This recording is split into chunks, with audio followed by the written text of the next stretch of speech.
Hey guys, welcome back to TechMan. Today, let me show you how to view T3 slips on CRA My Account. Need to view your T3 slip on the CRA website? Here's how to find it. First, go to the CRA My Account website. Sign in using your preferred login method. If you don't already have an account, you'll need to register and complete the verification process before you can access your tax information. Once you're signed in, navigate to the tax information slips, T3 and more. This is where the CRA stores electronic copies of tax slip that have been submitted on your behalf by employers, financial institutions, and other organizations.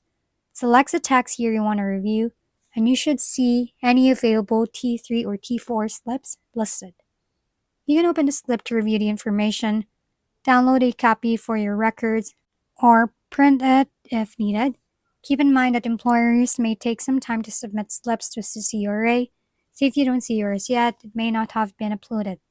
If you're looking for a blank T4 form rather than your personal T4 slip, go to the CRA Forms and Publications section and search for T4. From there, you can download your appropriate PDF form. Just remember that blank forms and your actual tax slips are found in the different areas of the CRA website. If we've been helpful, kindly give us a thumbs up, and don't forget to hit the subscribe and bell button for more contents. For any questions and suggestions, comment down below.